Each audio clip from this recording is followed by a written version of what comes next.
Hello everyone, কীরকম আছেন আপনারা? আশা করি ভালো আছেন, আমিও ভালো আছি। আর আমি আবার এই গেছি একটা ভিডিও নিয়ে। আর আমি সন্ধ্যার সময় দেখুন একটু বাইরে ইসলাম ঘুরতে, মন্দিরে গেছিলাম আর কি। তো আপনার সঙ্গে শেয়ার করি, মন্দিরটা খুব সুন্দর। তো দেখুন এখানেও মানে খুব সুন্দর মন্দির। সন্ধ্যা আরতি উরতি গাওয়ার পরে আমরা একটু সময় ঘুরে হয়ে আইছি। আর গাইস, মন যখন একটু অশান্তি থাকে, মনে যখন ভালো লাগে না, আমার মনে হয় মন্দিরে গিয়ে বইলে সবচেয়ে শান্তি। আর কোনো জায়গাত এরকম মানে সুকুন পাওয়া যায় না। তো আমি চেষ্টা করি, আমার যখন মন খারাপ থাকে আমি বেশি আর কি মনে করি মন্দিরে গিয়ে একটু সময় বইলে মনটা শান্ত হয়ে যায়। আর এখানে তো মন্দিরে আইলে খুব বেশি ভালো লাগে। মন্দিরটা খুব সুন্দর। আর বিশেষ করে এখানেও বড় পুকুর আছে।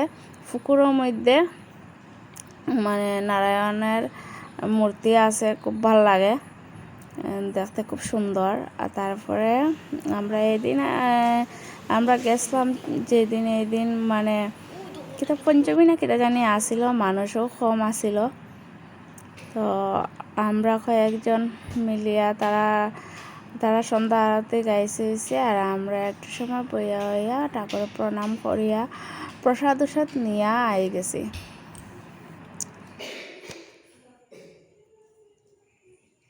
তারপরে আমি আর মনা এখানে একটু দুফারি মোমবাতি জ্বালাইয়া দিলাইছি।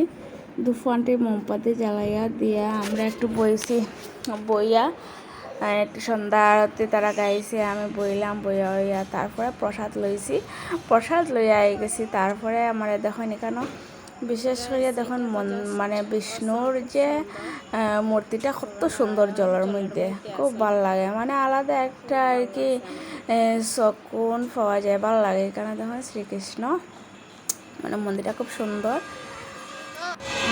দেখুন এখানে একজন দিদা, তাই খুব সুন্দর কীর্তন করা। তারপরে সন্ধ্যা আরতি করে লইরা আর একদম খাটিয়ে